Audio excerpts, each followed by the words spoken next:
Thank you for downloading the BBQ Central Show. Maybe you're listening to this now because you missed the live version Tuesdays from 9 to 11 p.m. Eastern Standard Time. The BBQ Central Show is brought to you by these sponsors, which I am extremely grateful for. The BBQ Guru, makers of automatic pit temperature control devices. Their website, thebbqguru.com. Big Papa Smokers, creators of some of the best rubs out there and retailer of many different grills and barbecue products. Their website, bigpapasmokers.com. Butcher's Barbecue, creators of injections, rubs, and seasonings. Their website, butchersbbq.com. Green Mountain Grills, some of the best pellet cookers out there on the market today. And their website is greenmountaingrills.com. Also by Cook Shack, some of the best industrial electric smokers out there today. Also pellet cookers as well. Their website is cookshack.com.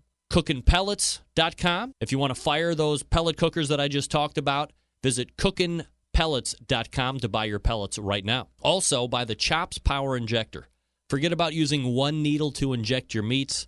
The Chops Power Injector system has 4 needles for your injecting pleasure. You can visit them at barbecuekansascity.com. That's BARBEQUE, kansascity.com. And by the Sam's Club National Barbecue Tour, you can visit kcbs.us/Sam's Tour for results, to register your team, or to see where the next event will be taking place. And by Pit Barrel Cooker, one of the most unique and efficient cookers out there in the market right now. Visit their website at pitbarrelcooker.com. And by Unknown Barbecue Accessories. You can visit them at unknownbbq.com/shop.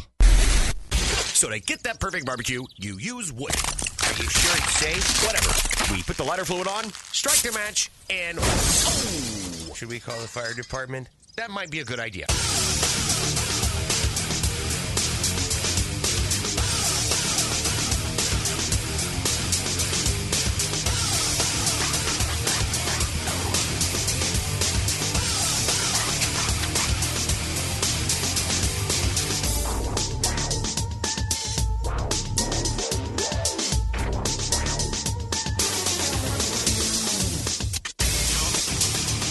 All right, good evening, and welcome to the really big BBQ Central Show. This is the show that talks about all things important in the world of barbecue and grilling. And we're broadcasting live and direct from the Rock and Roll Hall of Fame city of Cleveland, Ohio. It is the barbecue capital of the North Coast. I'm your program host, Greg Rempe. Happy to have you aboard here on your Tuesday.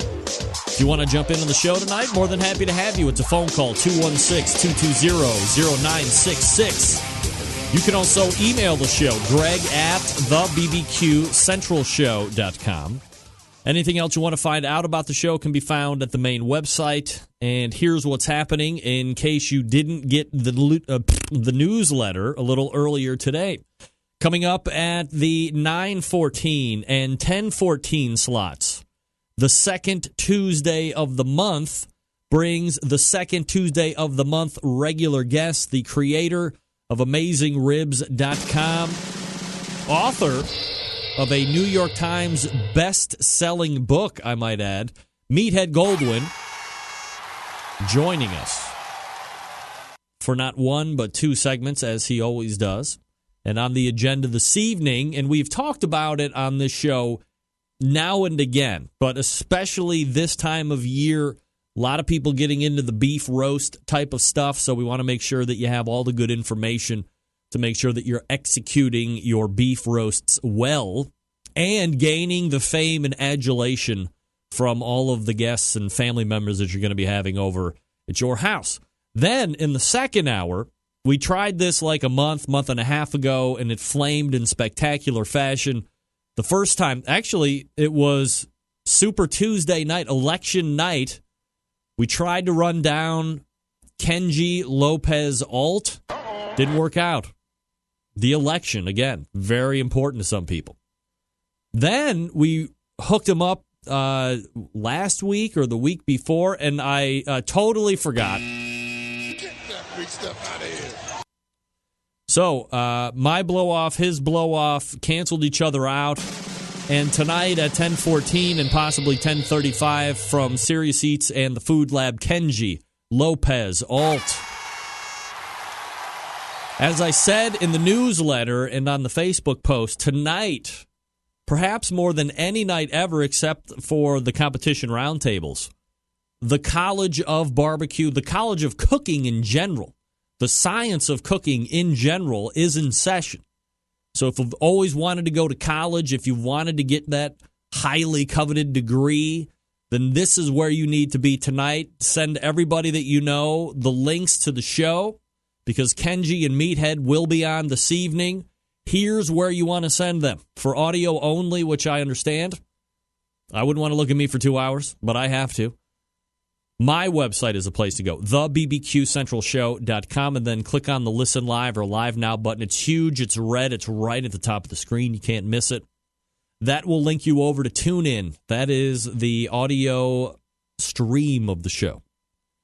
If you want to watch it, you can do it a couple different places. You can go to the longtime syndication partner of this show, Outdoor Cooking Channel, outdoorcookingchannel.com/watch-now. We had a little bit of a hiccup with that last week. I'm not sure exactly what the problem was, but I went back through, checked everything. Of course, we are now running under the new Tower of Power for the second week in a row, and I'll get to that here in a second. But I had to go back through the old computer, looked at some settings. There might have been one or two things missing that I didn't think were actually going to be errors, because I never got an error message last week that the show wasn't transmitting to Outdoor Cooking Channel.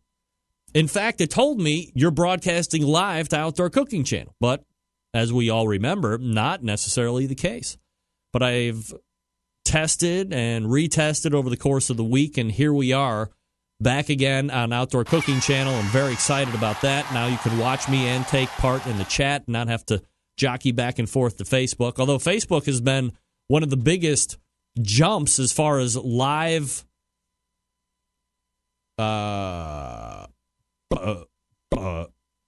hold on a second.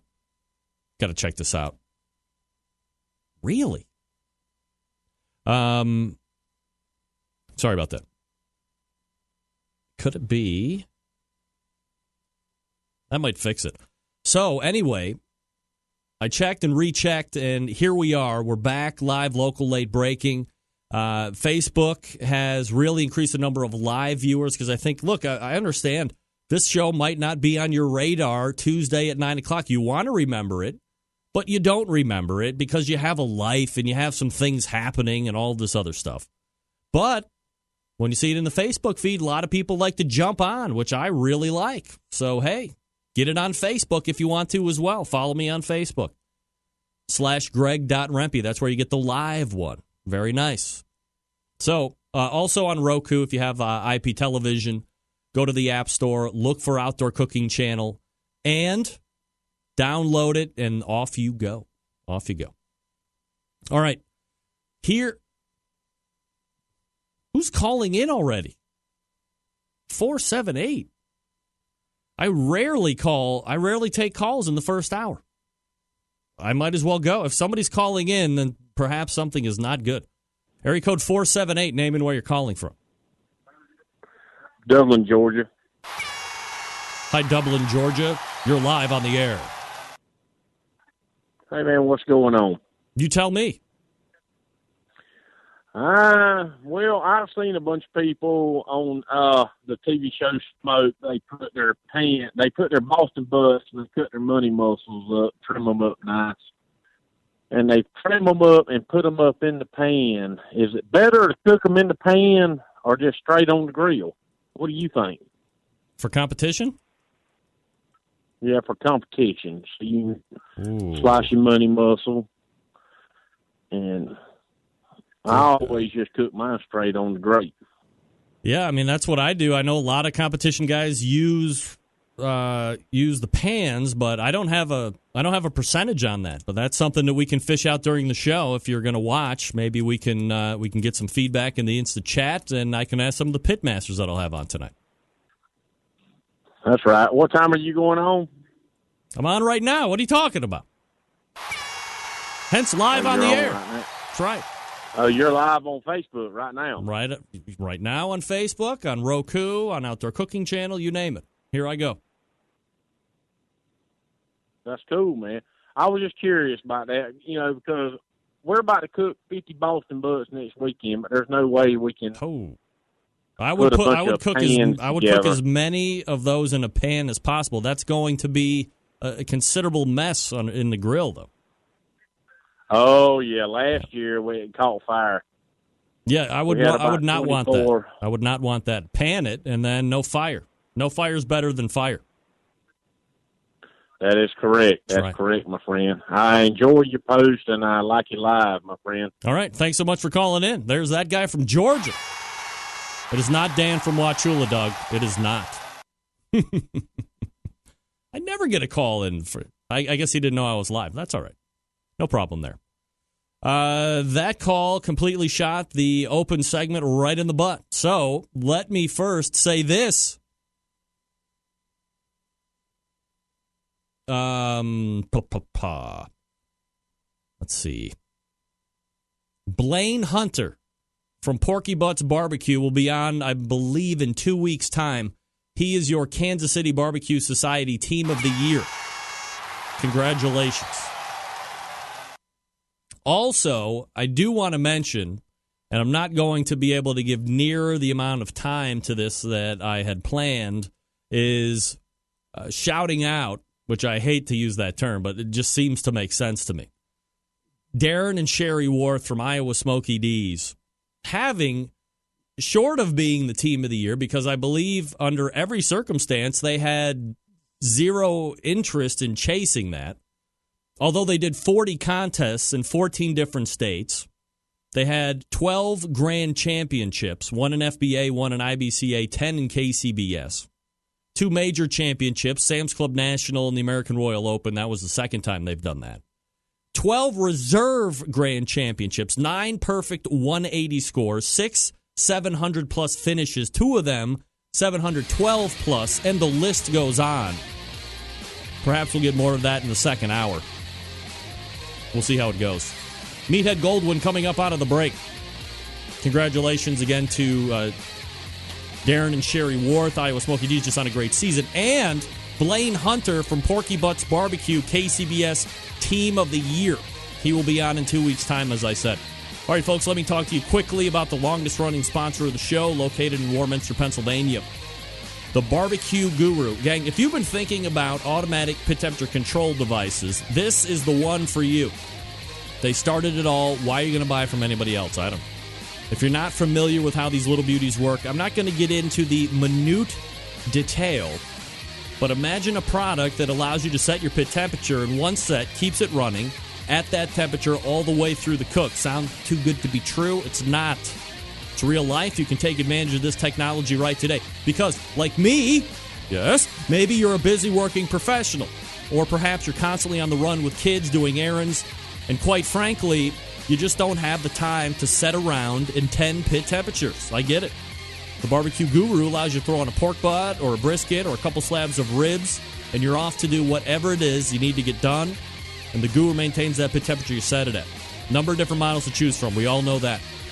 The top of the line, the one that is very popular on the competition circuit, the CyberQ Wi-Fi, generating its own Wi-Fi signal. However, can also hook up to home networks, has the ability to run 2 separate pits. You have, I believe, up to 4 internal monitors of your meat as well. So you can hook up your smart device, whatever that is, or a computer, anything Wi-Fi related.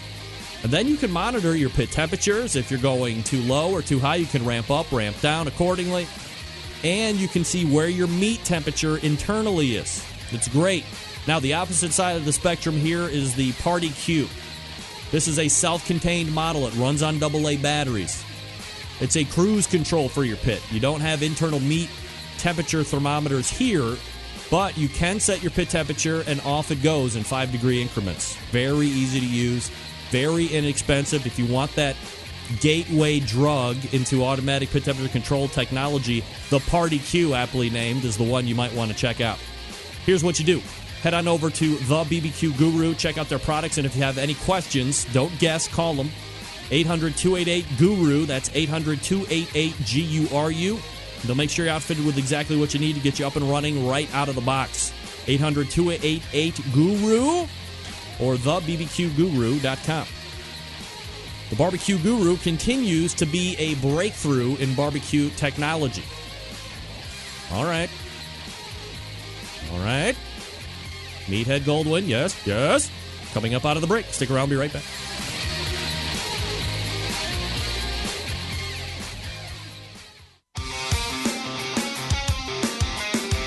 Broadcasting live from the BBQ Central Radio Network studios in Cleveland, Ohio. You're listening to the BBQ Central Radio Show. Once again, here's your host, Greg Rempe. Hey, welcome back. That didn't work out. This portion of the show is being brought to you by Green Mountain Grills, manufacturers of some of the best pellet cookers out there on the market today. If you're looking for something that houses a lot of food, this might be the one for you. Now, maybe you're looking for something medium size. Certainly they can do that as well. Or tailgate size. Yes, tailgate size is possible. Just look for it, for crying out loud. GreenMountainGrills.com is the place you want to go. That's GreenMountainGrills.com. And joining me now is the second Tuesday of the month guest. He is a friend of mine. He is a New York Times best-selling author. He is a Amazon.com Top 10 2016 Book of the Year and the creator of AmazingRibs.com. Meathead Goldwyn is here, and he's got his Johnny Rockets hat on. What's up, Meathead? That's my butcher's hat, dude. That's right. A butcher hat. Butcher hat, of course. You know me. I love the fast food burgers, so I go right to Johnny Rockets. You know, I have never eaten at a Johnny Rockets. I am due. It's not life-changing, if I'm being honest, but it's there's aesthetics, there's nostalgia of a time where, of course that was way before my time, but, I like to go in there and see what it might have been in the 1950s or whatever that was, like Joni and Chachi. I look a bit like Afghan. Yeah? Are we going to be talking horse barbecue tonight, or what?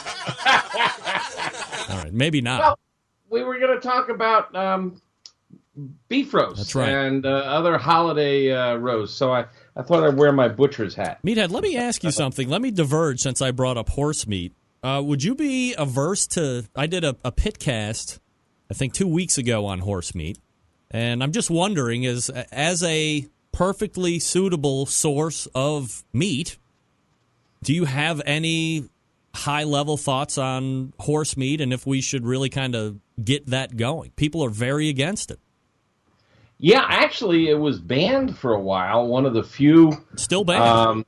One of the few horse slaughterhouses was here in Illinois, not far from me, and they've actually made it legal again. It was a way to deal with older animals, and instead of killing them and then throwing them in the garbage heap, they were able to get meat out of it, and they were sending it to homeless shelters. Although, there are places in Europe where it is enjoyed and beloved, and I've had it. I've had it grilled well. It's tasty. It's nothing spectacular. I've ridden horses and enjoyed them, and it'd be kind of like eating dog meat. And I got my girl Reese right here. Would it really be like eating dog meat? I mean, why does a cow not get a pass, or a goat, or a sheep, or a hog? I don't get it. Have you ever looked in the eyes of a cow? I mean, those are just so docile, tender, delicious, and succulent. Oh, we're not talking about the same thing. Yeah, I mean, I think it's one of the most bizarre. You have a perfectly good outlet for more meat because, red meat is an endless supply, of course. You have a perfectly good outlet for potentially bringing a new meat into the market in horse, and everybody wants to be like, hey, it's Mr. Ed, or it's somehow the horse has made it to the cat and the dog side of the fence, and everybody else is ready to eat. It's bizarre. And, they say pigs are smarter than dogs. There's a lot of talk, serious talk, among people who are concerned about our food supply. The population continues to grow. Yeah. About insects as a serious supply of protein. I have never played with cooking insects. I have read recipes for it. I once had a friend serve me chocolate-covered wasps, unbeknownst to me. They were kind of nice, crunchy, and you put chocolate on anything, and it's good. Sure. But I mean, there are viable sources of protein in insects. Locusts, grasshoppers are supposed to be really tasty. I'm game for anything. I'll eat anything. I'm no detective. I'm no detective, but I might smell AmazingInsects.com. Watch out! The next big windfall for Meathead. All right, so let's go to beef roasts. As I'd said in the open, this is certainly a time of the year. I mean, everybody eats a lot of red meat, as we just talked about. Roasts are very popular, but this time of year, especially, it does seem to be a centerpiece for most holiday get-togethers. So let's make sure that we're passing along the good info and that people don't screw it up. Well, before we dive in, I want to just echo your comments on Smokey D's and Darren and the Worths. Those guys just know how to cook. They competed in an event in northern Illinois, last spring. And I happened to be hanging out with them, and they were kind enough to let me taste all their meats. And they were just breathtaking. I've judged, and every single one of their meats. I walked back after I tasted it, and I said, I don't see how you can't win best in class with this. And son of a gun, he scored a perfect 180 and won grand championship. Then it was a back-to-back event. The second day, he won grand championship. The second day, this guy knows how to cook. He has really thought his way through it. And we know that the judging procedure is flawed. It's badly flawed. And, it really is in so many ways a grab bag, But on the other hand, when you see guys like Iowa Smokey D's and float to the top week after week, they are on to something. He's figured something out. He has figured something out. Yeah, they really are good. And I don't know if he offers classes, but if he does, I'd encourage everyone to go. I have not been to his restaurants yet, and they're not far. I really want to go. This guy is just phenomenal. Something else that came up, you're talking about Kenji. Is he coming on after me? 10:14 tonight. This guy, if your readers, your listeners don't know Kenji Lopez-Alt, he wrote the foreword to my book. Yes. He is the managing editor of Serious Eats, which is a brilliant website. He's a great writer and a good photographer. And his book, The Food Lab, is the first book that has bumped Julia Child to like number 2 on my bookshelf. His book, The Food Lab, is required reading. And he wrote it mostly living in an apartment in New York City. So there's almost no grilling. And a lot of people who are into cooking seriously sent me pictures on Facebook of his book and my book side by side as companions, because he approaches food in a similar way to me, only he's smarter than I am, funnier than I am, better looking than I am, and really, he's an MIT guy. He used to be a restaurant chef, and he worked for Cooks Illustrated, so he's a better cook than I am. So if you guys are into cooking, this is a guy to start paying attention to if you haven't stumbled into him. He really knows his stuff, and you're very lucky to have him on.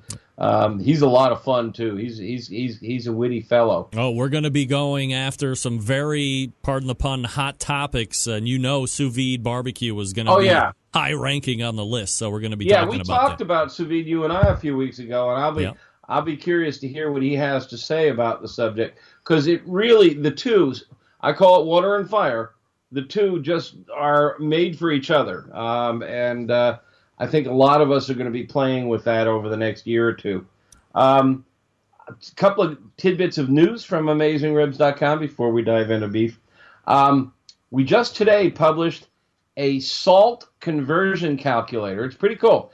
If you enter like 1 unit of table salt, it converts that into kosher salt, pickling salt, Morton's kosher salt, Crystal kosher salt, which is different volume, Windsor kosher salt, just all the different salts, it converts them. So if you encounter a recipe that calls for sea salt and you don't have any, and you want to know how much kosher salt that is, this is a calculator. Just enter it, boom, it does the calculation for you. Real piece of cake.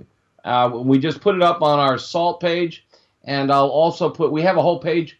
If you haven't discovered, we have a whole page of every cooking conversion you could ever think of. And it also does metric and so on, some calculators. So we'll have that up there shortly. And we also published just a couple of weeks ago a curing calculator. So if you're using my bacon recipe or the ham recipe or the corned beef recipe, and you want to make more or less, this calculator will help you calculate the proper quantity of prog powder number 1, which is nitrite, and water, and so on. So we've put up 2 new JavaScript calculators that are really kind of cool and really worthwhile. And the last thing, I know John Dawson is in the audience. With his help and a bunch of other folks who are serious into the pit barrel cooker, we just put up a whole page devoted to the pit barrel cooker with tips and technique and fun stuff on that. So we just did that all in the past couple of days. Wow. Busy stuff. Yeah. So, beef roast. Where do we start? Throw up that first picture. All right. You know I got it. I know you do. All right, here we go. I shouldn't say throw up. No. Put up. Look at that. We've done it. Success. Replicate this, and everybody's happy. Good night, everybody. Thanks for coming.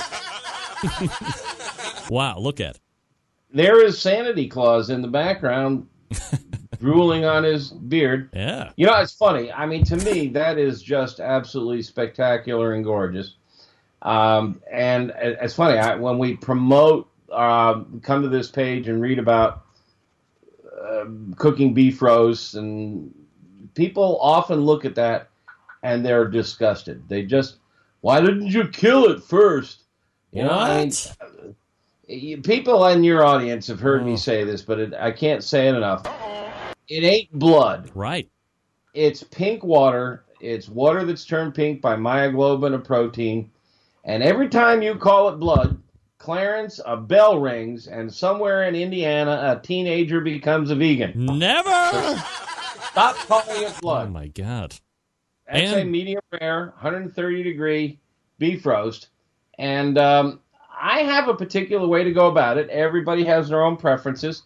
And unfortunately, they're wrong. No, I can't say that. There are a million different ways to cook roast. But one of the things I like to do is I like to get the bone out. Let's slide on down to the next picture. This is what we're trying to combat. Uh-huh. You see this a lot in beef roast. Now, that's going to be a delicious beef roast. But you can see we have like a half inch to an inch of well-done beef on the exterior. Yeah. And there is not, in the previous picture, you've seen none of that. And the trick is to have none of that. So, next picture. Okay, step one. That's my girl, Reese. Reese just had her teeth brushed today. She's sitting here next to me groaning. She's not feeling too good. And behind her is Ivy. Hopefully not poison. We're dog people. They're thinking, oh, please. But I take that bone slab off. First of all, that's a meal right there. There's plenty of meat in between those bones. And that's a great meal. Or you throw that in a stock pot and you can make the most incredible beef stock. But that bone slab is going to alter the heating properties of the meat. It's acting like a heat shield on the space shuttle. It's going to block heat. It reflects heat. And keep in mind, now, that those rib bones, think about it. You eat them. They're a quarter inch or so of calcium. And then the center is filled with marrow, which has got a lot of fat and then all the cells that create blood. That's where blood is made. And it's also like a honeycomb. It's almost like styrofoam. So it really is a good insulator. And one of the tricks to getting a perfectly evenly cooked roast is to get rid of anything that blocks the heat, so it heats evenly throughout. You know, the old song about closer to the bone, the sweeter the meat. Right. That's an old song. Maybe a lot of folks in your audience never heard it. But that's because closer to the bone, the meat doesn't cook as well as it does on the other sides. So I'm going to take that off right from the get-go, and I'm going to just save that for a meal of smoked beef rib, or I'm going to make a stock out of that, or I can use it for a gravy for this roast. Okay, next picture.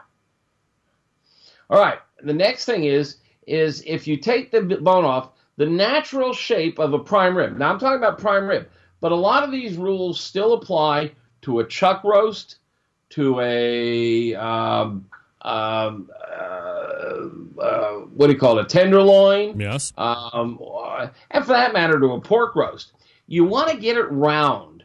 You know how when you make a lasagna or something in a pan, in the corners, it's crusty and crunchy, and yes. Sometimes I like that the love best. It. Love it. That's where the cheese gets melted most. That's because in the corner, it's going to get heat from two sides. The same thing happens when you have an oblong roast, which is the natural shape for prime rib. But if you cinch it up with twine and make it into a cylinder, then you're going to get heat entering it from all sides and entering it evenly. So after I get rid of the bone, I trim off a lot of the fat. Now, we've talked about this, but there's a ton of, you're buying, that's an expensive cut of meat. And let me see the next slide. I think the next slide is the one I'm looking for. No, one more. One more. We're going to have to come back for these, Greg. Oh, shit. Next. Oh. Next. Where's that one of a trimming and everything? With all the trimmings. Did we skip any?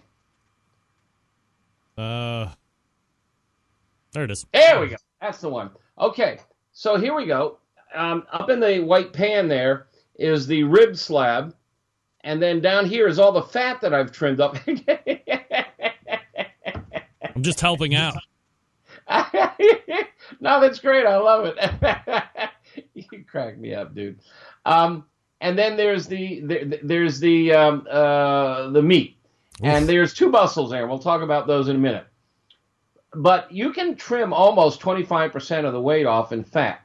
Now, we all know fat is flavor, but it's not flavor on the outside. It doesn't penetrate. And you can prove this yourself. I've done this. You can just take a piece of beef and cut a little hole in it and fill it with olive oil and walk away. When you come back, it's all still there. 10 hours. Beef is 70% water.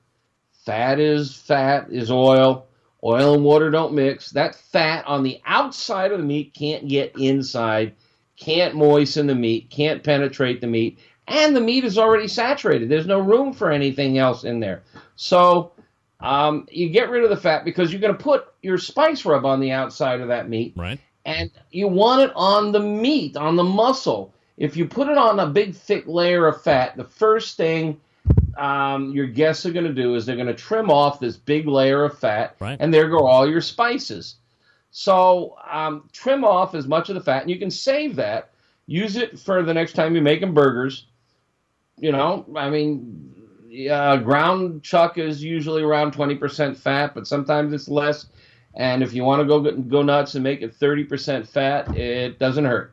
So save that for making ground beef, or you can even throw that in with the bones for making the stock.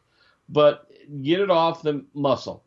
Now, I don't know which way to go. I want to show the two tubes of meat side by side. Next. There we go. Okay. So if you're looking at the front end of the rib primal, up towards the shoulder, up towards the chuck, you have this two muscle structure. the eye of the ribeye and the rib cap. And the eye of the ribeye is, a very attractive piece of meat. But the rib cap is really amazing. It's heavily marbled. It's a lot like Wagyu or Kobe beef.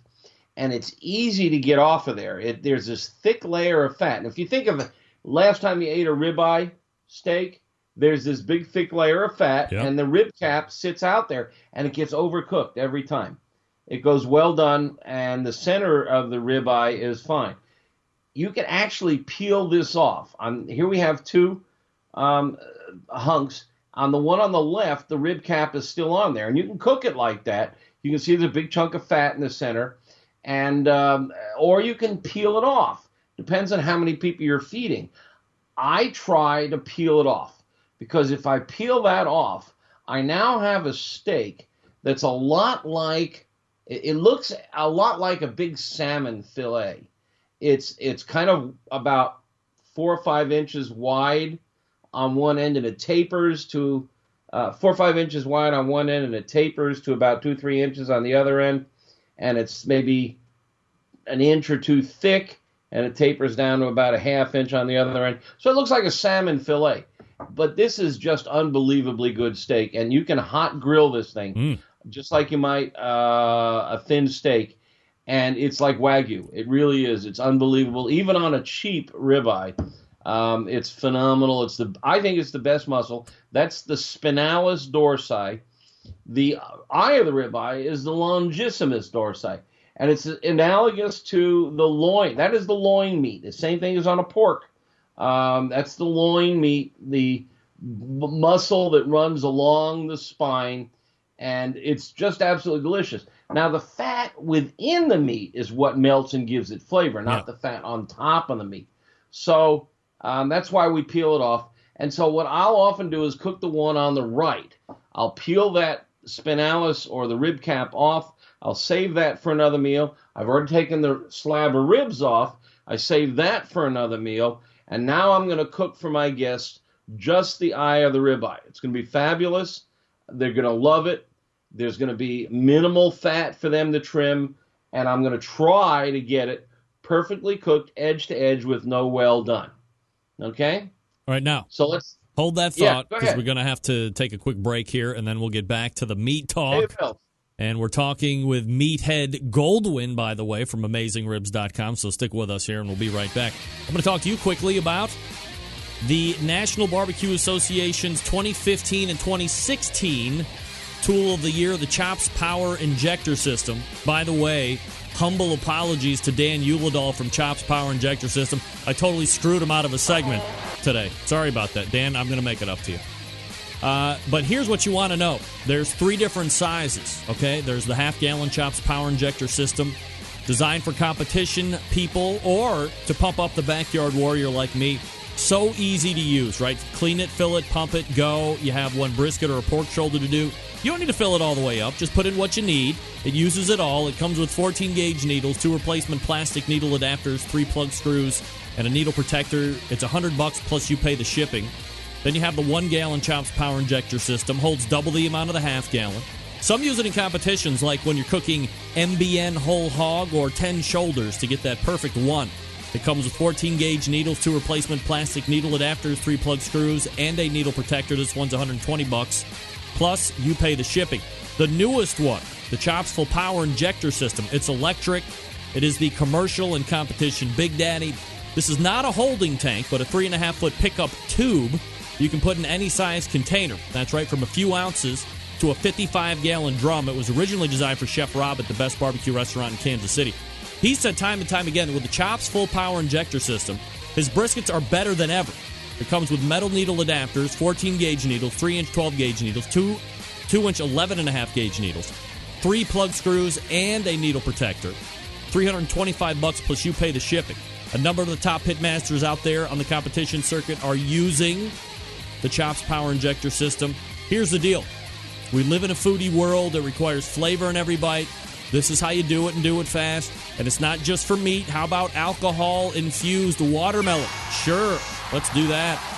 Hand-assembled in Kansas City, Missouri, USA. If you want extra accessories, they got them. You want to shoot medium ground spices, they got you covered for that. They have a great upgrade you can buy to make your chops injector bulletproof. Metal needle adapters. Here's what you do. You head on over to the website, barbecuekansascity.com. That's BARBEQUE, barbecuekansascity.com. Choose your size, and then just be happy. You'll figure, how the hell did I even inject with one needle before this? Oh, believe me. All right, more with Meathead right after this. Stick around. We'll be right back.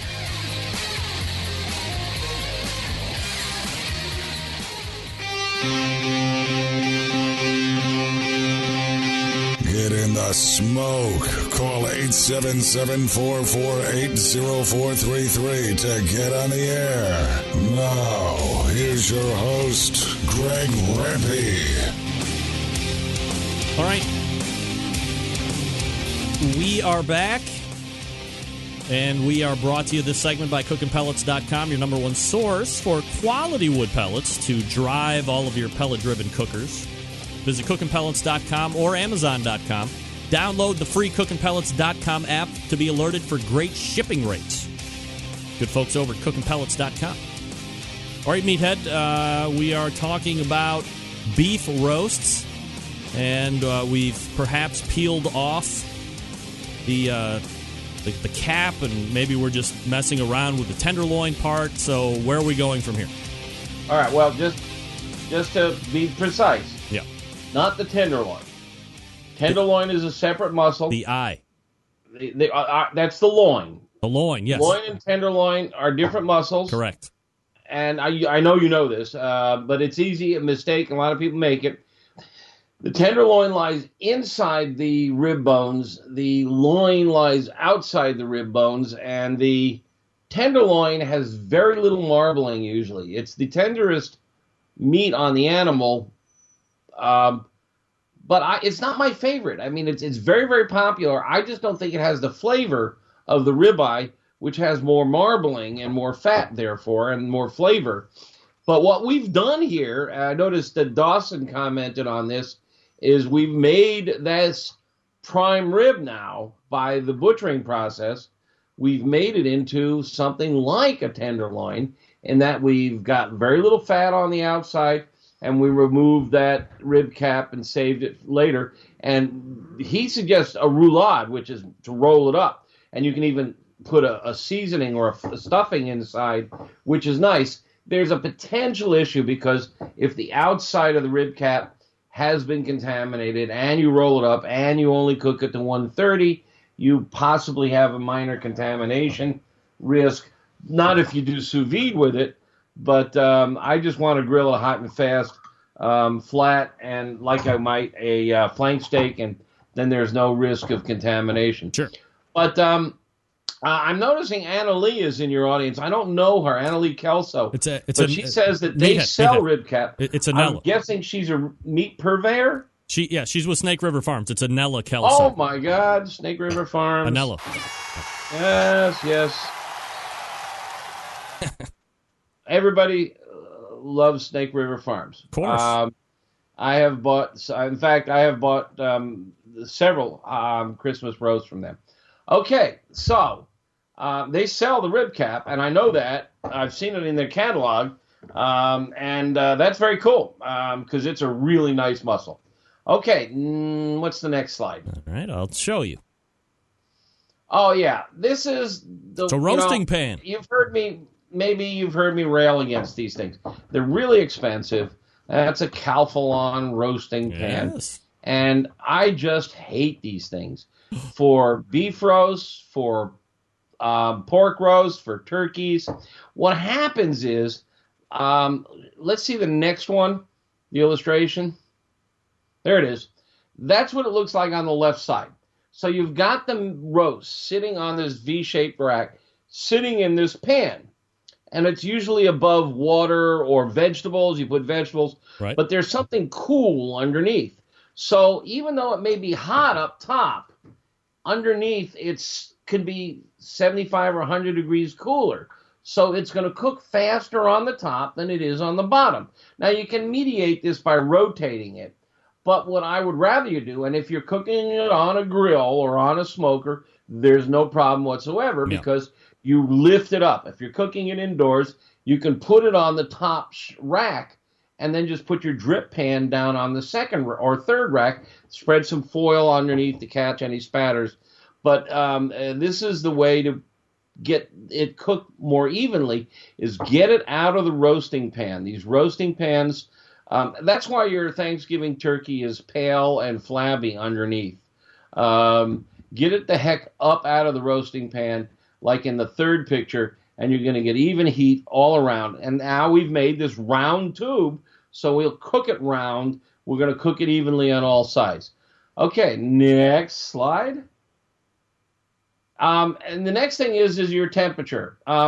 There's a whole lot of recipes that tell you to start out at a high temperature, 450, 500, to sear the exterior, and then turn it down and cook it at 300, 325. I don't think I need to spend any time talking about the benefits of reverse sear here. We know that if you cook low and slow, the meat is resistant to heat traveling through it. It's 20% water. Heat doesn't travel through the water at the same rate it does through air.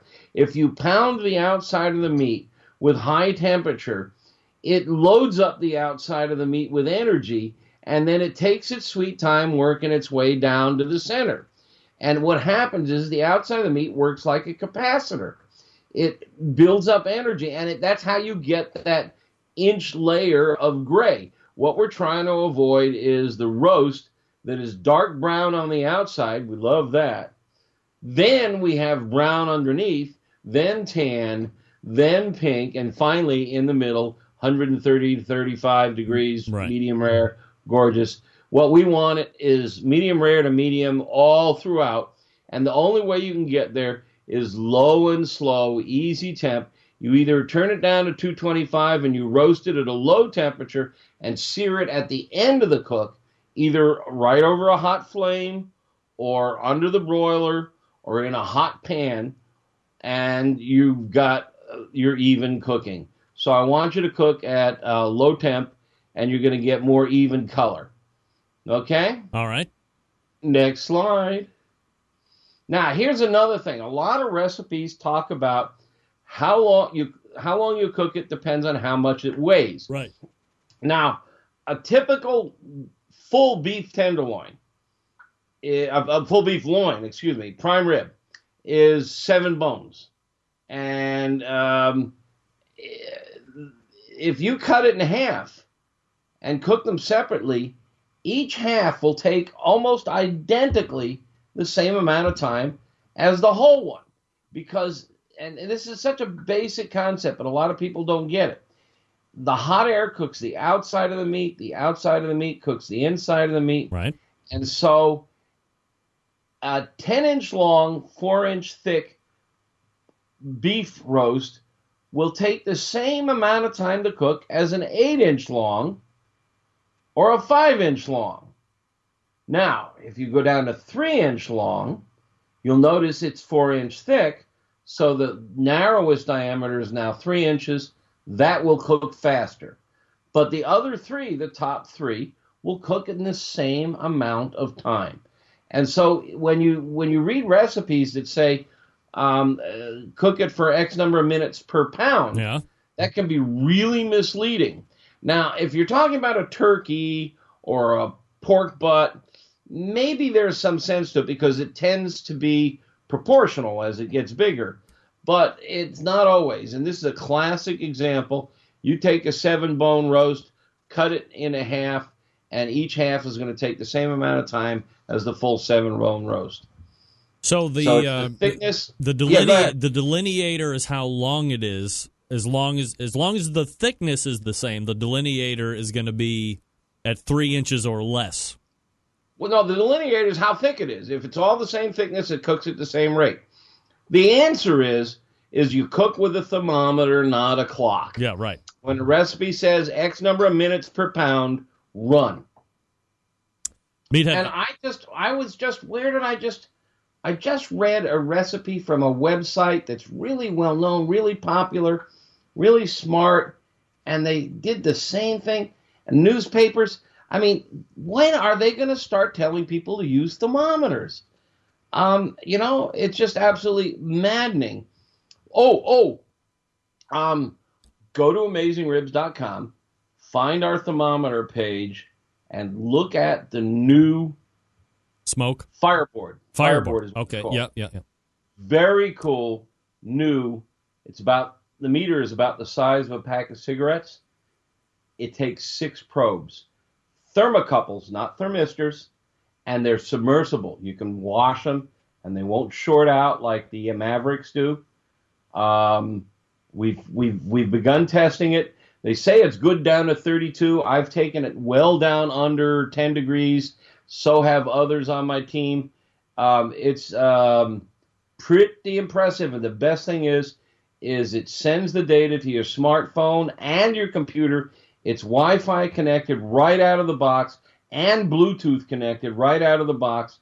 And if you lose your Wi-Fi connection, it'll remember all this. It charts it, and you can export the data to an Excel table, to CSV files. I mean, the charts are really nice. And when you look at a graph of how your cook went, you really learn something about your cook. It's a great way to debunk the old "if you're looking, you ain't cooking" law. Because, when you're watching the meat go up, and you lift the lid, and the air temp dives, but the meat temp doesn't, there goes the old myth. So this is a really great new tool. It's not cheap. It's $189. We gave one away last week. You what? I've already had the guy on the show. Of course, Ted Conrad. Yeah, he's Conrad. Yeah, good buddy. Yeah, yeah. He called me up when he was still in the design phase, and I've been thinking to myself, well, he's got a pretty ambitious idea. I don't know if it's going to happen. This is a nice product. There you go. All right, and we tested it. Don't forget, I have an electrical engineer, Bill McGrath, who tests thermometers. He's got special equipment, checks the accuracy of the reading, checks how fast it takes to measure.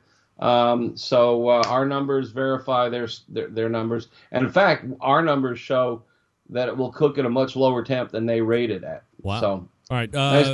We got about 3 minutes left, so give me some finishing thoughts here on beef roast.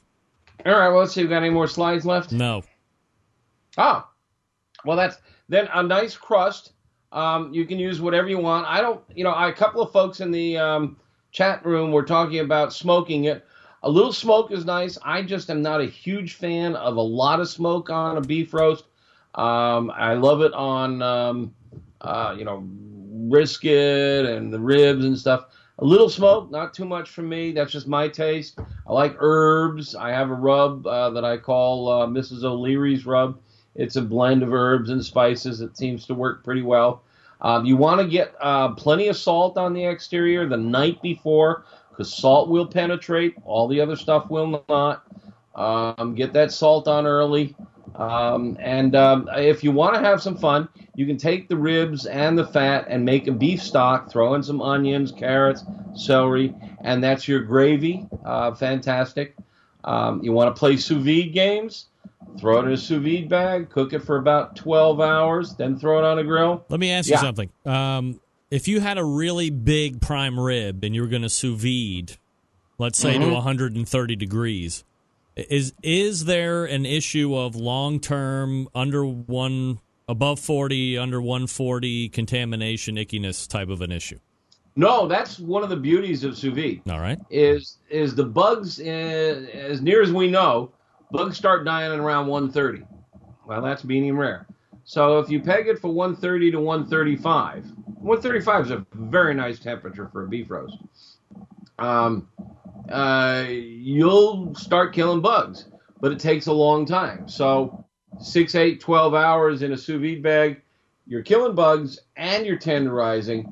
You do lose some water. That bag does get some water in it, but that's a basis of a really good stock or a really good gravy. You end up really tender, and then you pull it out and throw it on a searing hot grill. I mean, a hibachi works. Yeah. Get it as close to the charcoal as you can, or in a hot pan, and then you can throw some smoke on it, and it doesn't take much. 10, 15 minutes of smoke, and you've got a really elegant flavor. You can find Meathead Goldwyn at AmazingRibs.com. All the information is being jam-packed there. He's got the Pitmasters Club as well that you can join for like $24 a year. It's great. It's fun and fantastic. Meathead, as always, I appreciate it. Yes, and we get a weekly podcast from... That's right. Me. Some guy in Cleveland. It's me. Yeah. I do it. You. Yeah. He does I don't know if you have never heard his weekly newscast. It's really cool. It's fun. It's very different than this show. It fast-paced, a lot of news, and he does one weekly for the Pitmaster Club.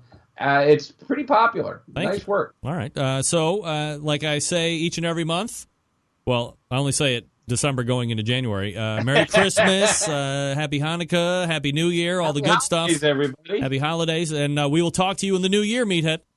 I can't wait. Greg, this is always, I don't know how many years we've been talking, but this is always fun. Your audience is the best.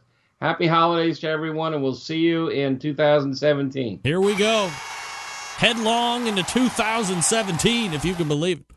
2016, as I've said before, rapidly coming to a close, and I don't think anybody can deny it now. 2016, rapidly coming to a close. All right, we got to try and beat feet to get to where we need to go. But let me talk to you about the Pit Barrel Cooker. Meathead talked about it in this past segment. Gang, pulling the trigger on a new cooker can be nerve-wracking. Temperature control, fire management, what woods to buy, who needs the hassle? But I strongly suggest the Pit Barrel Cooker. The Pit Barrel makes cooking simple and fun, and it just might be the most unique, versatile, and easy-to-use cooker on the market today. Imagine a single vessel that will turn out great traditional barbecue meats like brisket, pork shoulder, and ribs, while also... Is there something going on? While also being able to turn out the high-temperature stuff like burgers, chicken, wings, and dogs. Versatility is a revolutionary design that goes beyond traditional convection. Their hook-and-hang method places the food in the center of the heat, so it's acting like a stationary rotisserie. The result, great tasting, perfectly cooked meat each and every time. Not only is the Pit Barrel a fabulous cooking unit, it's aesthetically sexy as well. It's not only built to withstand heat, but thanks to its porcelain enamel finish, can withstand any type of weather. It's also extremely portable. It fits in the back of most vans, trucks, and SUVs, ready to go wherever you are. It's got all the accessories you want. The brand new, perfectly fitted charcoal chimney for the Pit Barrel Cooker. You have the pit grips, removable ash pan, turkey hangers, hinged grill grates. Full line of accessories. They got new koozies coming up that look like little pit barrels. Best part, for $299, the Pit Barrel comes fully assembled, ready to cook on, ships for free. Not only does the cooker ship for free, but with so few returns, everything else ships free to the lower 48 continental states each and every day. No pro mode, no coupon code needed. Don't take my word for it. Ask the other guy, Meathead Goldwyn from AmazingRibs.com. Head on over to pitbarrelcooker.com, see what everybody's talking about. Be sure to check out their full collection of short how-to videos.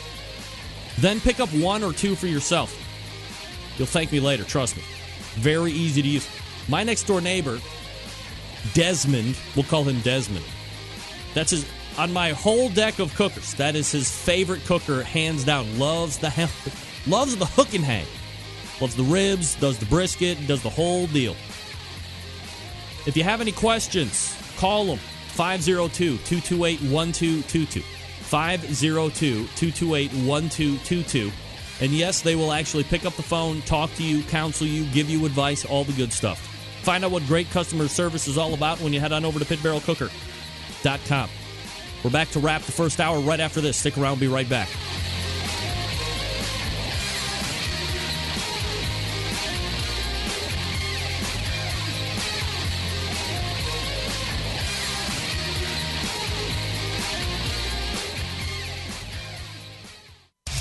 Big name interviews, advice on cooking brisket and ribs, and the only host willing to share his honest opinion on all things important in the world of barbecue. It's the BBQ Central Show.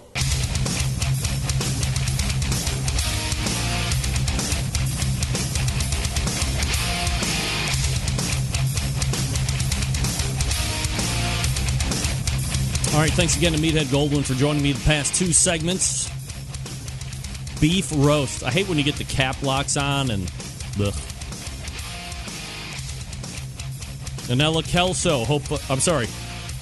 Anna Lee Kelso. Hopefully your Meathead Goldwyn official consultation gives you the confidence that you are desiring for your prime rib cook in the sous vide. I got to tell you, man, 2 years ago, sous vide was coming up, kind of making a name for itself, and I was like, flash in the pan.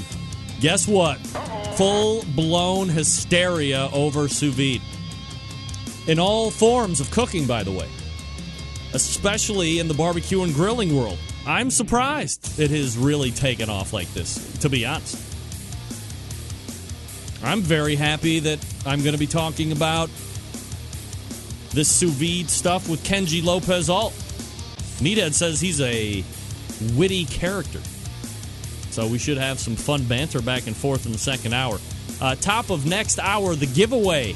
Athlete, porn star, Blues Hog giveaway. $65 retail. Dial in now. 216-220-0966. Stick around. We'll be right back. Athlete, porn star, next.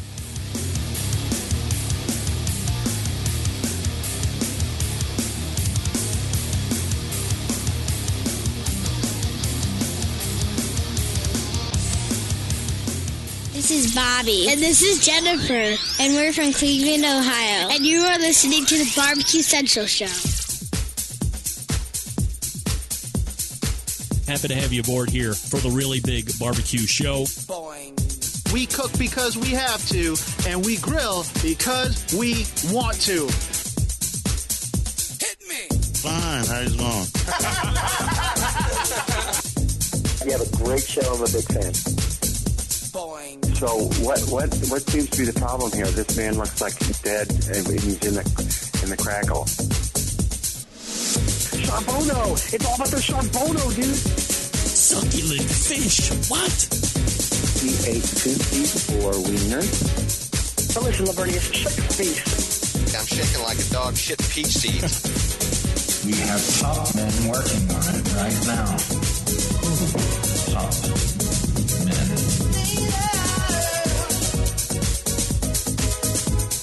All right, just like that, we are into the second hour. Boom. Yeah. This is the BBQ Central Show, and you have found it here.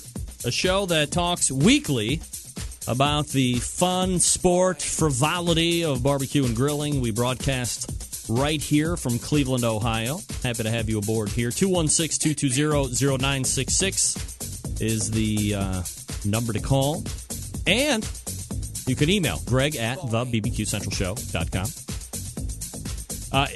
We're in the midst of porn star or athlete. You want to jump in? Let's do this. 216-220-0966. I'm going to give you a name. You tell me if it's a porn star or if it's an athlete. If you can get 3 out of 5, you get to win this spectacular Blues Hog gift pack giveaway. 1 jar each. Blues Hog original sauce, Tennessee red sauce, Smoky Mountain sauce, honey mustard sauce, and a jar of their Blues Hog dry rub seasoning. Hey-o! Notwithstanding that, you also get a bag of the Blues Hog Premium Natural Hardwood Lump Charcoal, coming in convenient 17 1/2 pound bags. That's right. That's right. $65 value. I'm sure there will be shipping on that as well. So let's just round it up to a straight $100. How about that? So let's get the game ready. Of course, we're all very excited that we're going to be playing Porn Star or Athlete. Yeah. All right, we it's Shamrockin'. Area code 407. Name and where you're calling from. It's Matt from Orlando. Matt from Orlando. All right, Matt, how are you tonight? Pretty good so far. Cooking fudge for the wife's Christmas party tomorrow. All right. Why don't you tell us a little bit about yourself, Matt? I'm a horrible barbecue competition chef. Doesn't do very well, but loves to drink beer. All right, very good. That's Matt, everybody. All right, you ready to play the game, Matt? Absolutely. All right, here we go. Let me get my board up here. All right, I'm going to ask you names. You tell me porn star or athlete. Very easy to do. 3 out of 5 gets you the Blues Hog pack. And the first name for Matt in Orlando, one of the happiest places on earth, is Faith Leon. Is Faith Leon an athlete or porn star? Porn star. All right. By the way, Matt, definitively saying Faith Leon is a porn star. It's potentially troubling. We go to the answer board. Faith Leon is porn star. Look at you. Big fan, Matt? Big fan? I feel bad about getting that one right. Yeah, right. All right. As I said, the blessing of winning is also a curse for obvious reasons. Here we go. Next name for Matt. Olivia Wilder. Athlete or porn star? Athlete. Oh, jeez. We'll lock you in on athlete. Olivia Wilder is porn star. That's all right. We keep going. We got one on the plus side. We got one on the minus side for Matt in Orlando trying to win the Blues Hog prize pack. A lot of sauce. There's a rub. There's charcoal. You ever use their charcoal, Matt? Not the charcoal. I've used the sauce and rubs, though. You like that? Oh, the sauce and rubs are awesome. All right. Very good. All right, here we go. Next name for Matt. Karen Cockburn. Karen Cockburn. Athlete or porn star?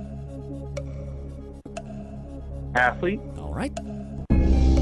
Lock him in on athlete. Karen Cockburn, making her name athlete. All right. Karen Cockburn is a trampolinist, Matt. Did you know that? No? All right. All right, Matt. I don't want to bring up the suspense too much, but one more gets you the Blues Hog prize pack, so I have to ask. Are you excited? I'm ready for it. Okay. Here we go. Tell me, Matt, is Oliver Buff an athlete or a porn star? Porn star. All right.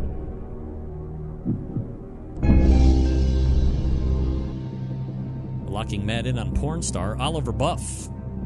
Indeed. Athlete. Uh-oh. It's all right. It's all coming down to this, Matt. From Orlando, trying to win the Blues Hog. A flair for the dramatic does Matt have. And he's got to get this one right. All right. Tell me, Matt. Is Justin Long an athlete or porn star? Howie Long's the father. They name his son Justin. But Justin Long is such a porn star name. Oh, dear God. Oh, dear Lord. I'm going to have to go porn star because that just sounds so bad. All right. Final answer? Final answer. All right, Matt. Holding out hope that Justin Long is not Howie Long's son. All right, he's done it, ladies and gentlemen. Matt has done it. Oh, my goodness. Look at this guy. Well, Matt, you have absolutely done it. You know your porn stars and athletes somewhat. So here's what you do. You Thank send me you. your. I'm embarrassed to say that I got that right. That's all right. No, don't be embarrassed. Winning yields all wounds. No problem. So send me your shipping info. Greg at thebbqcentralshow.com, and I will forward that on to the folks at Blues Hog, and you will have your pack shortly. Thank you, Greg. Thank you much. Thank you for calling in. There he is. It's Matt from Orlando. And from everybody here at Athlete or Porn Star, we bid you adieu. Thank you. All right. Thanks again to Terry and Tim Shear over at Blues Hog for donating the prize pack. Once again, the website blueshog.com. If you've never been there, check it out. That's blueshog.com. And he's getting the Blues Hog Original Tennessee Red, Smoky Mountain, and Honey Mustard, all in the 16-ounce ball-style jar. And he's also getting a 5.5-ounce Blues Hog Dry Rub Seasoning and the Blues Hog Premium Natural Hardwood Lump Charcoal, coming in a convenient 17.5-pound bag. Good for him. Blueshog.com, again, Tim and Terry Shear. How about that? I love it when we get right down to the very end. And it's like, uh-oh, are we going to do it? I don't know. I don't want to have wasted all that time and not know the difference between my porn stars and athletes. That's foolish. Did anybody see, by the way, I meant to, we shortly delved into horse meat talk with Meathead, and then that went into something, and then we finally got into the beef roast talk. But I was gonna talk to Meathead about what it was like to do the Harry Connick Jr. show, because Meathead has done a lot of TV. I don't know if you guys have really kept up with Meathead or not, but he has really been on quite the run of TV shows. He's been on Rachel Ray. He's been on Harry Connick Jr. The list is lengthening. I think that's safe to say. But I love to know the inner workings. Like, how long did that actually take? Was it one take? What got cut? Did anything get cut? Did anything get put back in? Did you have to reshoot? There was an especially touching time when Meathead was scratching and tickling the back of Harry Connick Jr. I mean, he is a good-looking guy. Meathead, I mean, not Harry Connick Jr. All right, folks, let me talk to you quickly about Cook Shack. They manufacture smoker ovens for barbecue lovers with any amount of experience. That's right. Whether you barbecue in your backyard, in the competition circuit, or in a 5-star dining facility, Cook Shack has the unit that will do the job, and with a full line of barbecue sauces, spices, pellets, and wood chunks, it is the perfect one-stop shop. Cook Shack strives to be your barbecue resource center by offering cooking classes, online recipes, how-to videos, 2 blogs, smoking, grilling 101s, and a video cooking classroom. Check out their website at cookshack.com or follow them on Instagram, Facebook, YouTube, Twitter, Pinterest, Google+. Get advice or share your passion for barbecue on their world-class barbecue forum. Cook Shack pellet-fired smokers are the choice of champions because they were designed by a champion. Ed Fast Eddie Morin, the FEC 100, PG 1000, always customer favorites. The PG 1000 can double as a smoker and grill. Low and slow, hot and fast, the pellet grill line gives you the most for your money. Cook Shack residential electric smokers are the #1 smoker in the industry. High quality means high durability and versatility. Anything you can cook in your oven, you can make in a Cook Shack. Passion, dedication drives Cook Shack's manufacturing, with quality always being at the forefront. Get the best in barbecue since 1962 and call 800-423-0698. That's 800-423-0698, or visit the website cookshack.com. Oh boy, I'm ready. Are you ready? Kenji Lopez-Alt coming up out of the break. Stick around. We'll be right back. Oh boy.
Broadcasting live from the BBQ Central Radio Network studios in Cleveland, Ohio.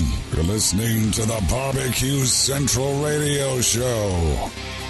Once again, here's your host, Greg Rempe.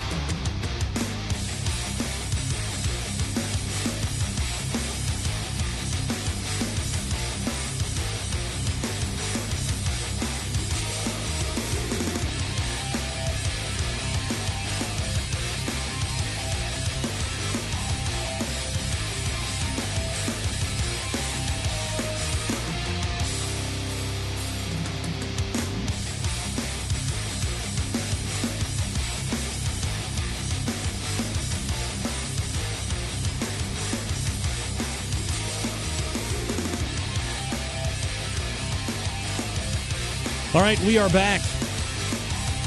Sorry about that. Got to get it right. All right, my first guest of the second hour. If you're a foodie, really needs no introduction, especially if you are just a foodie in general. He is a New York Times bestselling author, a James Beard-nominated columnist, the creator of the Food Lab, and the managing director of Serious Eats. Let's race to the hotline and welcome in first-timer to the show, and hopefully not last-timer, but that's on me. Kenji Lopez-Alt. Kenji, how are you, buddy? Kenji. Hello. Kenji. Uh-oh. Easy now. Easy now. No, everybody be cool. Everybody be cool. Hopefully he didn't think I meant 10:14 his time. I'm sure he did. We're good. We're good. Here we go. Try again. This time we'll go right. You have reached the voicemail box of 650-274-2254. Damn it. Kenji. Hey, how's it going? Hey-o! We've connected. We've done it. Yes, finally. My goodness. Well, through all fault of my own, we are certainly here together. And wow, I mean, what a pleasure to have you on the horn with me here this evening. And through brilliant talk-ups by in common friend Meathead Goldwyn, it's been a pleasure to kind of track you down here and get you locked in for a couple segments here tonight. So I guess, before we delve into some topics and debate and all that fun stuff, for the folks that don't know you, a little background about yourself and kind of how you started in the beginning and where you've ramped up. Yeah, you want me to say all that? Sure, go ahead. Okay, I'm Kenji Lopez-Alt. I'm the managing culinary director of SeriousEats.com and the author of The Food Lab, which is a column on Serious Eats, as well as a book that came out last year. And the whole concept of the Food Lab is that, I use science to try and explain sort of the ins and outs of home cooking, with the idea that once you understand the science behind cooking, it sort of empowers you to become a better cook in the kitchen. It's sort of like, it's demystifying the magic of cooking and putting you in control of what goes into the pan and what comes out. I think that, the more you know about how cooking works, the more personal cooking can be and the more you can control the outcome to suit your own tastes. So that's basically what I do. Kenji, from a background standpoint, growing up, were you somebody that was surrounded by a family that loved to cook? Everybody gathers around the kitchen and you just kind of pick up and run with this, or does your love of food and then the science grow with you later? It was the other way around. Yeah. I was surrounded by a family that loved science. Science and math were sort of the things that we loved the most. I grew up watching Mr. Wizard. MacGyver was my favorite TV show. Yeah. My father was a scientist. My grandfather was a scientist. So I grew up with science, and then the cooking actually didn't come until much, much later, until college. I was actually there was a summer after my sophomore year in college. I was looking for a non-academic job just because I'd spent a couple summers working in biology labs, and I wanted to find something that was I wanted to basically spend the summer doing something non-academic, just take a break from it, because I wasn't sure that I wanted to continue with biology. And excuse me, getting over a little cold here, but I went around looking actually for a job as a waiter because I thought that would be a fun summer job. one of the restaurants I walked into, they asked if they said they had a prep cook who didn't show up that morning, that if I could hold the knife and I could work that afternoon, that I could have a job as a cook for the summer. So I said, okay, and I did it. And it turned out that I loved, basically everything about working in restaurant kitchens. I wasn't into food at all at that point. I was one of those people who would go to a restaurant and look at the menu and see, all right, well, this has fish, I don't want that. This has cabbage in it, I don't want that. And, I would just go down the list and basically end up ordering like the steak every time. Just, one of those boring people who couldn't order anything because I was not really interested in food. So my love of cooking is actually what got me into enjoying food. It was really after I started cooking and thinking to myself, it's actually like really cool what's going on. Cooking is a really fascinating thing. There's a lot of science in it. There's a lot of questions to be answered. And that's really sort of what got me interested in food in the first place. And so from there, I basically continued. I worked part-time in restaurants all through the rest of college, and then full-time in restaurants for about 5 years. And then from there went on to move on to the recipe development side, working I worked at Cooks Illustrated magazine for a while, and then from there to Serious Eats. Kenji Lopez-Alt joining me here on the show, SeriousEats.com, also Food Lab off that as well. Kenji, do you think, from a high-level sense in the food, and I know from any number of conversations with Meathead Goldwyn, and we love to talk about wine, we have great passion for wine between us, do you think that there was any type of snobbery or secrecy in the food world, and the Food Lab, in essence, is its own bridge to help, as you said, demystify or desecretize, which probably isn't a word, food, so people feel a little bit more comfortable being able to take the reins, get in the kitchen, and do something for themselves?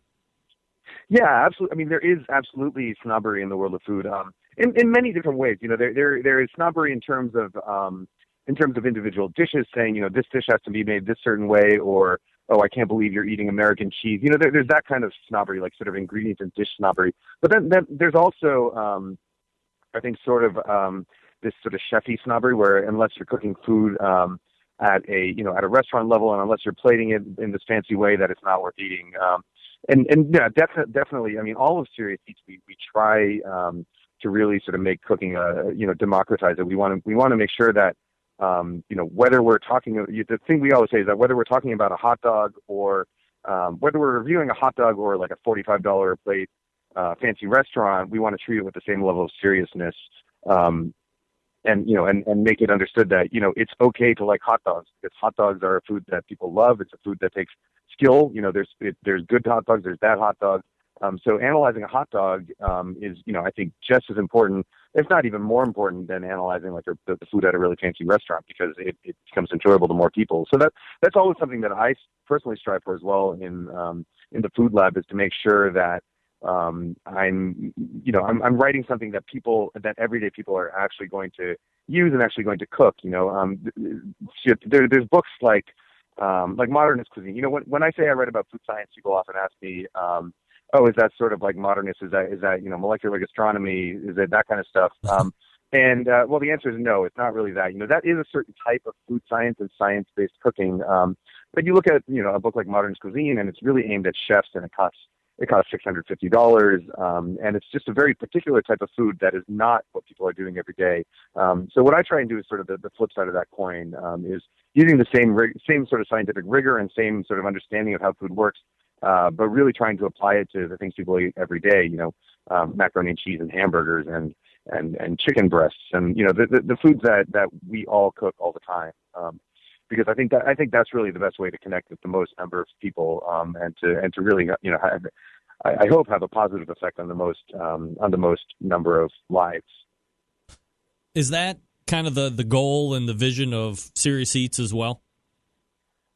Yeah, the goal and vision of Serious Eats is really to help people eat better, whether it's to find better food in restaurants or to cook better at home. But for me, it's really the best compliment I can get is when somebody tells me that they cooked a recipe I made and their entire family enjoyed it, and now they're going to be making it on a regular basis. Like, to me, that is really the goal, is to make sure that I want to introduce new things to people's lives. I want people to get excited about cooking, and I want people to feed their friends and family.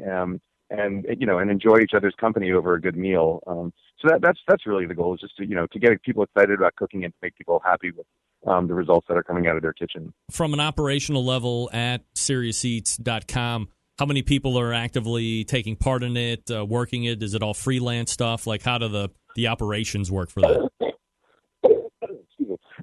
No, it's actually almost 100% through staff, full-time staff contributing articles. We do a couple of freelance. We have a couple of freelancers who contribute maybe regularly, once a week. But mostly it's all in-house that we're producing content. We have 3 full-time food editors, so that's myself, Daniel Gritzer, and Stella Parks, who is our new pastry person. And so we develop most of the recipes, and then we have a couple of other editors, and then we have a design team and a ad sales team and some management. So all in all, it's about I think right now we're at like 13 or 14 people total. And our parent company it's a company called Fexy based out of Seattle, and they also help provide some sort of upper level management. But the content on the site mainly comes down to about 4 to 5 editors. From a uniques standpoint and a metric standpoint, what kind of traffic does Serious Eats see on a regular basis, month to month?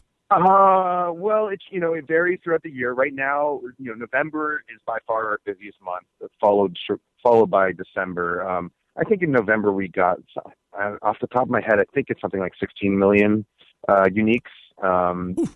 It goes down in January, but I'd say on average we're probably at like 13 or 14 million, something like that. Wow, that's huge. Kenji Lopez-Alt, SeriousEats.com, joining me here on the show. All right, so let's go ahead and answer this question, or at least give me your take on this question. Sure. I had one of my most masterful debates with Meathead Goldwyn about, is there a difference between barbecue and grilling? And in the beginning, when we first started having this conversation, I was very barbecue is X and grilling is Y, and the terms are not interchangeable. They are completely divergent because they're 2 different ways of cooking. Now, over time, right, and he made his argument of barbecue as the big umbrella and everything's kind of falling underneath it. But over time, I've said, well, why don't we throw out the term live fire cooking and everything can kind of be lumped into that? But today, if I'm asking pit masters or grill masters, some people see it my way, other people still see it as separate entities. From Serious Eats' point of view and from the Food Lab point of view, Kenji, what do you think about barbecue and grilling? Well, it's a pretty loaded question. It really depends where you are. I can tell you that the vast majority of people in the world will say barbecue is anytime you're cooking over a live fire. Like you're putting hot dogs and hamburgers on the grill out back, that is you're going to have a barbecue. And that's most people in the world. But if you go to the American South, it's very different, right? Barbecue is low and slow cooking with smoke. Whereas grilling is everything else. Personally, I tend to use that definition. I tend to use the barbecue as low and slow. But I have no problem when someone says, like, it's really context dependent. When my friend says we're going to have a barbecue next Saturday, I expect that we're probably going to be having like chicken and burgers and hot dogs. I wouldn't expect them to mean we're going to sit there and smoke a pork shoulder for 12 hours. But if my cousin from Tennessee says we're having barbecue at the wedding, then I would expect there to be, a whole hog probably. So I think it really depends on who's saying it and who you're talking to. It's like any language. The point of language is to communicate with people and to convey ideas to people. So, if some set of people believe the word means one thing and another set of people believe the word means something else, then I think you really have to pay attention to that context when you're using those words. But, the same way that I don't use the same language with when I'm talking to you on the phone as I do when I'm talking to my mother or when I'm talking to my wife. I think language changes a little bit depending on the context. I think the one thing that I really don't like and that I find to be actually very snobby is when people refuse to accept that there is context. And usually you see this from the barbecue is this very narrow thing side. People will say, someone might say, "Oh, I'm having a barbecue this weekend," and then some barbecue snob will be like, "Oh, that's not barbecue." And it's like, what's the point of telling them that? Like, I'm sure they're aware that barbecue is this specific thing, and all you're doing is being pedantic. Because even the original, barbecue did not always mean what some very small subset of the population in the U.S. South thinks it means. It started off as a much broader thing, and now it's this much more specific thing. It's not like when the term was invented, brisket existed or barbecue ribs existed. It was the original barbecue was maybe there was a pit, but more likely it was just an open fire, and you're slow cooking meats on top of it. But it's still relatively different from what most people would consider barbecue today. So in many ways, I think the term barbecue is sort of usurped by this group of people who claim this very narrow definition. So I try not to be that strict in my definition of it. But, like I said, I think it really depends who you're talking to. I do think that there's an odd delineation just in the term barbecue. I think people if they want to snob out on you, they will say, oh, well, barbecue is barbacoa, and it was, down in South America or, whatever. I think what we talk about here on this show, what I would refer to as Southern-style barbecue here in the States, not, trying to trace it back to where man got from 4 feet to 2 feet. So, that being said, with somebody who has a website that sees substantial traffic, do you see certain times of the year where requests or searches for barbecue on Serious Eats spikes up more than it does at other points of the year? Summer is barbecue season for us. I think probably for most people. Barbecue and grilling content always gets popular. I mean, I can tell you during this, and you're probably going to say this is not barbecue, which by some definitions is not. But during the summer, I can guarantee you that every single day at 3 p.m. The post with the most number of people reading it at any given on any given day during the summer is our recipe for our post on how to grill boneless, skinless chicken breasts. Every single day during the summer, that is the most popular post of the day. And then it gets followed by whatever, by more sort of real barbecue type stuff. But yeah, definitely summer is barbecue season for us. Would you say you've been able to track a progression or a growth in popularity of just the high level topic of barbecue and grilling over the past 7 or 8 years? Have you seen it more on TV and more books being written about it and so forth? Yeah. I mean, more on TV. You also, I live in California now, but I lived in New York up until 2 years ago. And I can tell you that the difference between the barbecue scene in New York 7 years ago and 2 years ago is, night and day. Like, barbecue in New York was not very good for a long time. But now, now there's some really great places. A lot of sort of Texas style barbecue is making its way there. I think largely because of the popularity of Franklin and the book and all that stuff. But yeah, definitely. I think a lot more people outside of the South know what barbecue is as well. Just yesterday, I was on Twitter and somebody was messaging me about barbecue, and I looked up where they were, and it was some guy who runs some barbecue club in Northern England.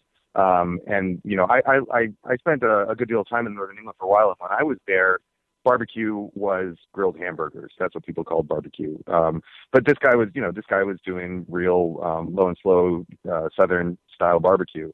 And I don't think you would have seen that 5 or 10 years ago. Kenji, can I hold you over for one more segment while I do a quick break here, and then we'll get into some real topics of debate? All right, hold on one second. We're talking with Kenji Lopez-Alt from the Food Lab and Serious Eats, SeriousEats.com, the website. We'll be back with him here in just a second. And I'm going to talk to you about Big Papa Smokers. Folks, Big Papa Smokers, the one-stop online shop for anyone interested in barbecue, featuring a comprehensive selection of American-made grill spices, sauces, accessories, even a kit that gives you everything you need to make a world-class smoker out of a 55-gallon drum. Big Papa's has made a name for itself in recent years by winning award-winning championships with their rubs. They've pretty much won it all. Jack Daniels, American Royals, Kings of the Smokers, you name it, they've won it. BPS also banded together with fellow California-based rub company Simply Marvelous Barbecue to form what has now become known as the West Coast Offense. Defying conventional wisdom, these two California-based rub makers have cornered the market on competitive barbecue and begun to redefine the flavor profile that competitive cooks from across the country have begun to aim for. They've even created two unique competitions, King of the Smoker, which brings the best of the best in barbecue to a head-to-head, back-to-basics competition. King of the Smoker unique in the fact that contestants can only use those wood-fired or charcoal cookers, no pellet cookers, no pit minders. Contestants just allowed to use their wits to win one of the most high-stake barbecue competitions around. Also, they have the Guinea Pig, cost-controlled competition that helps bring in newcomers to the world of competitive barbecue. Also features prize distribution all the way down to 10th place in each category and helps provide incentive to get new competitors into the barbecue world and keep the veterans, by the way. No attrition here, thanks to the Guinea Pig. On top of all that, Big Papa's has created a unique brand ambassador program called the BPS Elite Team, featuring 15 of the best competition teams of the country working together to promote camaraderie, competition barbecue, and to benefit children's charities across the U.S. Doing it in only 6 years of being in biz. Doing what? Turning the competition barbecue world on its head, creating their own unique competitions, becoming a staple of a nationwide restaurant chain, and benefiting children's charities across the U.S. It is still just the beginning for Big Papa Smokers. The website, BigPapaSmokers.com. That's BigPapaSmokers.com. We're back with more Kenji Lopez-Alt in just a few seconds. Stick around. We'll be right back.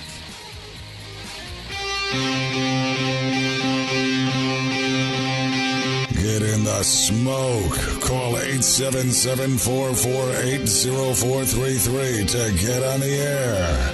Now, here's your host, Greg Rempe.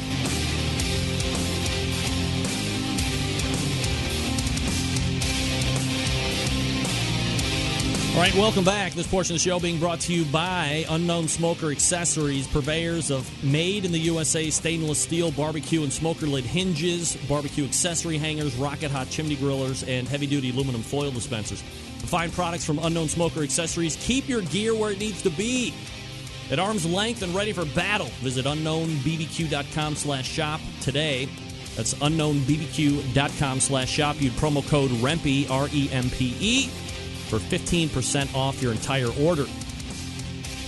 Kenji Lopez-Alt is sticking with me here through the break, which I appreciate. All right, Kenji, so let's talk a little bit. You know, one of the hottest things that I have seen blow up, not to be overly redundant, is sous vide. And I remember getting a sous vide Supreme or whatever. It kind of looks like a big bread box.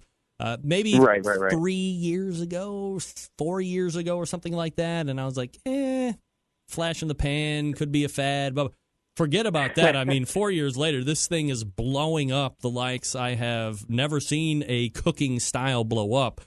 What do you attribute? You're a big sous vide guy, and we're going to get into that here in a second. But like, what do you attribute the popularity of sous vide to? Well, I think it's the most sort of revolutionary and useful cooking method since the microwave. It first started in France in the 70s. It didn't really become popular in the U.S. Until the early 2000s. That was when I was working in restaurants, and right around that time is when restaurants really started using it. It's popular because it's a new way of cooking, and it's a very precise and foolproof and consistent way of cooking. So, every time you've ever accidentally overcooked a steak, or you weren't sure whether your chicken was done, it basically eliminates all of those problems because it holds, it allows you to cook foods to a very, very precise temperature. And more importantly, it allows you to hold them there for a long time without losing quality. So, your food is going to be perfectly evenly cooked. It's going to be cooked to the temperature you want it to, and it's going to be ready when you are. So, even if your guests are half an hour late, or you're busy pouring cocktails or something, that steak is going to be sitting there ready to sear until you're ready to eat it. And so in restaurants, that was really useful because it meant that people aren't going to be sending back that steak because it's overcooked. It also means you can cook a pork chop that's going to be much juicier because you can cook it to you can cook it safely and pasteurize it at a lower temperature. The same with chicken. So for example, something like chicken. If we're talking about food safety, a chicken breast, the government recommends that you cook it to 165 degrees, and we all know that at that temperature, it's basically sawdust. It's really, really dry. But the reason they tell you that is because at 165 degrees, within 2 seconds, you're going to have a 7-log reduction in bacteria. So that means only 1 out of every 10 million bacteria are going to survive after 2 seconds at 165 degrees. And that's sort of the government standard for safety. But pasteurization of that kind, it's not just a function of temperature. It's also a function of time. So you can get the exact same bacterial reduction at a lower temperature if you hold it there for a longer time. So at 145 degrees, I believe it's something like 7 minutes at 145 degrees, will get you the exact same bacterial reduction. So a chicken breast cooked at 145 degrees and cooked there until it's held at 140, all the way 145 degrees through to the center, held there for 7 minutes, is going to be just as safe to eat as chicken that was cooked to 165 degrees, but it's going to be a lot juicier and a lot more tender. And so those are the kinds of things that you can really only do with sous vide, because traditional cooking methods are really not precise enough to do that. And the key, again, is it's not once it hits 145, let's pull it off and let's cram it in our face. It's now let's maintain it for X amount of time in order to make sure we get all the nasties off. Exactly, and then you're probably going to take it out of the sous vide bag and finish it, either on the grill or in a pan or however you want to do it to give some color on the outside, color and texture on the outside, because sous vide does not do that. A steak cooked sous vide without finishing it on the grill or in a pan is not going to be pleasant to eat. You need to really grill it or sear it in a pan to give it, trigger the Maillard reaction, get some texture on there. The other thing that sous vide allows you to do is that it allows you to cook tough meats. So something like a pork shoulder or a beef chuck or a beef brisket. Lets you cook them at temperatures that are even lower than you would typically aim for in low and slow barbecue, and hold them there for a much longer time. And the result is that you get things that are extremely tender, but you don't push out as much moisture. So you can get textures that aren't really achievable through sort of more traditional methods. So if you cook like a beef chuck at 135 degrees for 48 hours, 2 days, it comes out as tender as the most tender steak you've ever had, and it's going to have a sort of steak-like texture, but it has all the flavor of beef chuck, which has a lot more flavor than, say, a tenderloin or even the New York strip. So it's really a sort of unique way of cooking that has sort of unlocked all these new flavors and textures that we previously couldn't achieve. So is this where my closed-mindedness starts to seep in, Kenji? Because I believe that sous vide certainly has a place, and I'm not against it. I have one, and there was another question I was going to ask, but hopefully I've written it down so I won't forget. But, for steaks, for chicken, for, let's say, traditional grilling, higher heat type of situations, I see where if you're not paying attention or you don't have the skill set down, you can run right past that internal temperature you want, and now you've screwed it up, and you have to eat crow in front of everybody. So sous vide gives you that buffer, right? So, but with the big stuff, I mean, you say 2 days cooking a beef chuck, or, I know some of these guys on other websites that are doing briskets for 48 hours and, and all this. And I'm dude, low and slow barbecue, if you do it right, you can get all this great stuff, finished product-wise, for like way less time. And I understand you're just dropping it in, but I don't think I want to say, hey, I'm going to drop this in on a Sunday so I can eat it on a Tuesday. I mean, am I in the minority there? Yeah, well, I don't know if you're in the minority. I mean, I think, there are different things, different tools for different times and different tools for different people. So I'm not trying to force everyone to use sous vide. So for something like a beef chuck, you can do it at like 165 degrees for 8 or 12 hours, and which I think is pretty comparable to normal barbecue time if you want to properly tenderize something, right? But like I said, the results that you get out of doing it at a lower temperature for a longer time are, I'm not going to say that they're better or worse than traditional barbecue. I'm just going to say that they're different. So you can achieve textures that you previously have not experienced before. So for me, it's like, it's difficult to say, which is better, fried chicken or grilled chicken, and you maybe have a personal opinion about which one is better, but I think it's very difficult to say that there's a universal truth that one of those is better than the other. It's really just a subjective thing. And so for me, the more tools you have in your bag and the more techniques you have in your arsenal, the more pleasure food can bring, because you can bring every meal can be different, and you have, I think just having a greater skill set and a greater tool set is always a positive thing. So maybe sous vide beef chuck is not for you. But maybe you like your beef chuck barbecued traditionally 80% of the time, but then 20% of the time, 1 out of 5 times, you say, hey, you know what, this time I'm in the mood for sous vide barbecue beef chuck. And I think that's totally fine. It's okay to like both of them, and I think it's actually good to like both of them because they're different experiences. The other thing I would say is that I think for a lot of people, part of the difficulty of getting into sous vide is that it really is a sort of different way of thinking about your food. And so you do have to sort of get used to this idea of like, you know what, I'm going to eat a beef chuck. I want to barbecue beef chuck on Sunday night. So on Friday afternoon, I'm going to drop it in the water, and my machine is just going to be sitting in the corner of my kitchen. It's silent, so it's doing its work. Virtually silent, so it makes about the same amount of noise as like an aquarium. So it's virtually silent. It's sitting in the corner of my kitchen. I don't have to pay attention to it from now until Sunday. And then when Sunday rolls around, all I have to do is fire up that grill or fire up that smoker, throw the meat in there just to get some smoke flavor on it, and it's ready to go. And I think for a lot of people, that's actually significantly less work than, particularly for someone who doesn't, say, have a pellet smoker or some kind of barbecue equipment that takes a lot of the sort of the manual control away from you, something that makes it easier to automate. For people who are barbecuing on their Weber grill, where you really have to sort of pay attention to how many wood chunks you're putting in there, how the vents are going. It's 8 hours of barbecuing is not just 8 hours of set it and forget it. It's 8 hours of sort of, I have to be there babysitting it, and I can, and for some people that's fun, and oftentimes, it's great. I'm happy to stay up all night drinking beers with a friend and monitoring that brisket. But there are other times when I just want to say, you know what, I'm going to drop it in the bag, drop it in the sous vide cooker, and forget about it, and I know it's going to come out perfectly every time. So, I think it's sort of a false dichotomy to say it has to be one or the other. I think both of them are unique methods, and both of them have their place. And I think understanding how both of them work is actually, better than knowing just one of them, or being always, or being insistent that one is better than the other. All right, so we're going to run out of time, so I can't ask you both questions. So I'll stay on the equipment side this time. Because sous vide has become popular, and because back 4 and 5 years ago, sous vide machines were $500 and $600, and we're not even talking about huge ones, kind of like the ones that I have. But now technology has rapidly advanced, and 5 years where we are now, completely different look. I mean, they almost look like those handheld blenders. Do you have a suggestion if somebody wants to get one for Christmas or delve into this? Is there a brand or brands that you suggest? Yeah. So right now there are 2 leading brands that I would recommend. One of them is the Innova, and that one is a sort of more traditional. So both of these are circulators. So they're devices that you stick into a pot of water or a bucket of water, and it sucks up water, heats it to a precise temperature, and then spits it back out, and it sort of constantly circulates water around.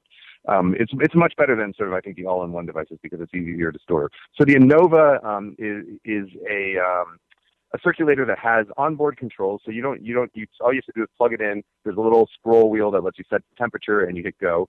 It also has sort of Wi-Fi and Bluetooth capability. So there's an app that you can connect to on your phone.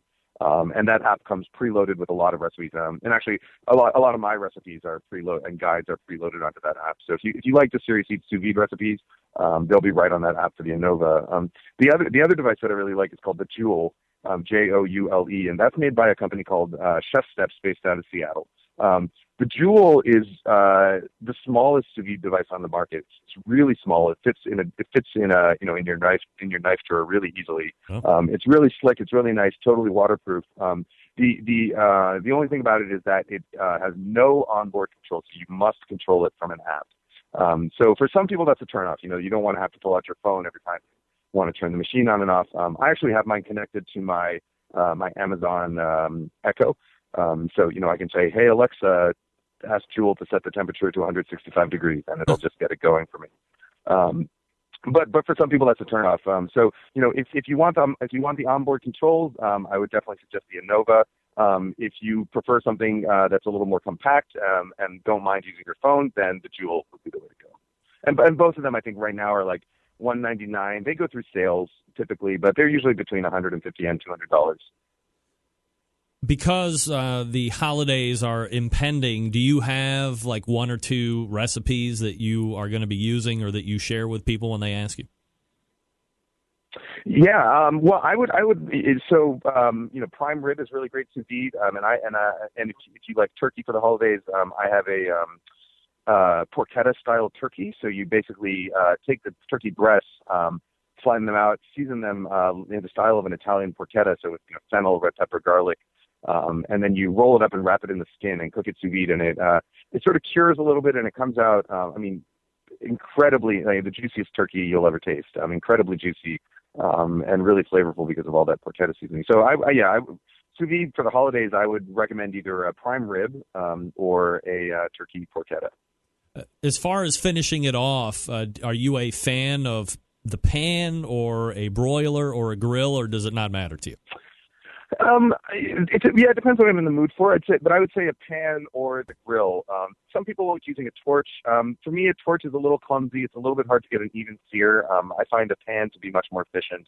And the grill, if you have a really nice hot grill, I would either recommend, gas grills. Sometimes it's difficult to get them hot enough unless you have a really sort of high-end gas grill. But definitely a charcoal grill. If you're using natural hardwood, or even briquettes, you can get them hot enough because you really want to get like a really, really hot sear.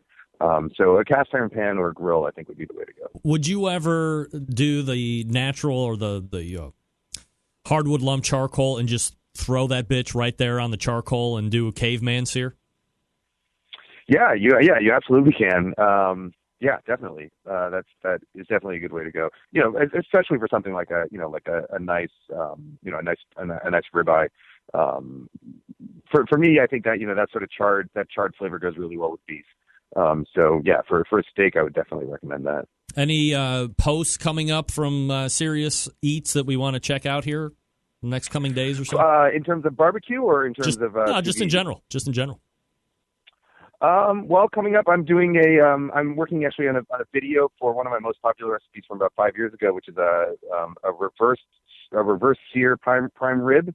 So that's a prime rib which you start in a low and slow oven and then finish with a really hot sear. I think it's without a sous vide device, or maybe even with a sous vide device, I think it's the best way, hands down, to cook prime rib. Gets you really even temperature from edge to center. It comes out extremely tender. I think it's the best way to cook prime rib. So that video should be up on Thursday on the site, actually. All right, we'll check that out. This is Kenji Lopez-Alt from SeriousEats.com. Kenji, really appreciate the time tonight, man. Thanks so much for coming on. Yeah, it was great to talk to you. There he is. It's Kenji Lopez-Alt from Serious Eats and, of course, the Food Lab. So you want to check it out. The Food Lab, of course, also a book that Meathead said is like 1A and 1B on his shelf for people holding up both, right? So finally able to put together the Kenji Lopez discussion, and hopefully that was up to standard. We did it. Only took 2 months or whatever it was, but man, we pulled it off and get a good background about Kenji and what he's up to. How the Serious Eats deal came to be. I always find the fascination for me in, this is a guy that didn't grow up around cooking, that wasn't part of the life, and he kind of got into it later in life. I think more and more people I talk to here on this show, that's more what I'm thinking of. What can I tell you? Okay, gang, if you're like me, then you are always thinking of ways to step up the barbecue and grilling game. There's no better or easier way to do that than by adding a little Butcher Barbecue to your arsenal. That's right. Here we go. We all know Butcher is ready for that prime injection.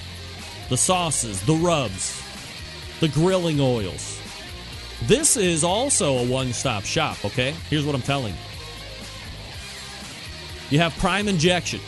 What is that? It's combined all things that are loved from the beef injection using its award-winning flavor enhancer, its ability to keep your brisket juicy. They have combined it with what has become the competition standard in beef flavor, available for sale right now, butcherbbq.com. They got go-to rubs and sauces. Friends, If you've hit the mother load, okay, here we go. Rub-wise, steak and brisket rub, honey rub, the old standbys. The new rubs, cherry, pecan, secret blend, private blend seasoning, and chipotle. Then you have the sauce, sweet barbecue sauce. Look, when it comes to sauce, I'm as picky as it gets, and Butcher's sweet sauce wins in every category for me. Not overly sweet, a nice slice of tang, just the right amount of back-end heat, and for crying out loud, no liquid smoke. Dave took time and effort, not the easy way, by adding that devil's urine, better known as liquid smoke. And I say that because if you go to your aisle where all the barbecue sauce is, and now there's 7,000 bottles of barbecue sauce when there only used to be like 7. Crack them open, take a sniffy sniff. You know 8 out of 10 of those bottles is going to smell like they got liquid smoke in them, because they do. I'm not particularly a fan. If you're a fan, hey, I know I'm the minority on that. Gang, get the grilling oil. Make a New Year's resolution that if you haven't tried it, get the grilling oil. ButcherBBQ.com. Stock up. Get all you want. ButcherBBQ.com. Always trust your butcher. All right, we're back to wrap the show right after this. Stick around. We'll be right back.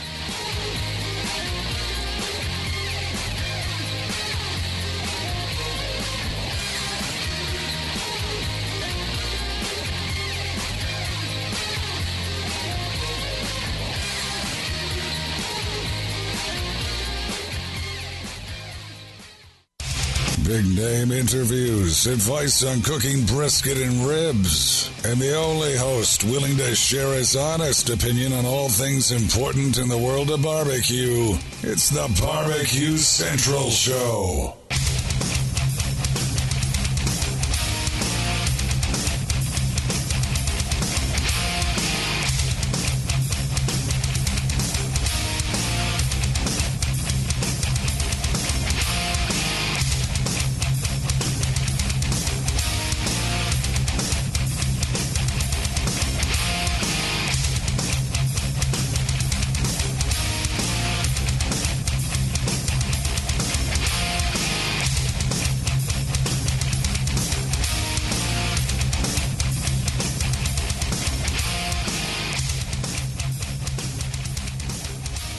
All right, welcome back. Thanks again to Kenji Lopez-Alt from Serious Eats. Also, the Food Lab is part of that as well. And I guess if you're looking for a great book, aside from Meathead's book, you might want to look at the Food Lab. And Kenji wrote Meathead's Forward, I believe is what Meathead said as well. I believe I read that. Anyway, on my own. So there you go. 2 New York Times best-selling authors here on this show. Did I erase that? Matt, I did not get, if you sent it, I did not get the address to ship your prize to. So resend that, please. Greg at thebbqcentralshow.com. Matt, 50-50 on knowing his porn stars and athletes. What can I tell you? Also, I believe we're lined up for at least 2 to 3 more, at least through the end of the year, for prizes top of the second hour. Next week, we'll probably do cheese and font because a lot of people are probably starting to really hone in on what sports stars have porn names and just studying porn names. So what can I tell you? 216-220-0966. Greg at thebbqcentralshow.com. Getting a lot of feedback on Kenji's appearance. People liked him. Some people didn't like him. You know what I say? If everybody likes you, you ain't doing it right. I get the same reviews each and every week, and I got the email to prove it. Yikes! All right, let's ramp up and get the hell out. All the way back in the first hour, we talked with Meathead Goldwyn. We ramped up on the beef roast talk, trying to get you your best info, because in a couple weeks, you know it's going to be on for Christmas Eve, maybe You're doing a prime rib roast for Hanukkah or whatever you're celebrating, whatever holiday you have. So, you want to be on top of that game. If you've missed the first hour, you can go back and get it about an hour from now on the audio. Video will be up tomorrow. Then in the second hour, we talked with Kenji Lopez-Alt from Serious Eats. That's SeriousEats.com. A lot about sous vide cooking. I'm still not against it all the way. Not totally on board all the way either. Next time we have him on, we will have the debate. If you start barbecue food in a sous vide bag and then finish it on the cooker, can you call it barbecue? Or do we need to make up a new classification? Do we need to snob out? Do we? Yes. We got a great show lined up for you next Tuesday already.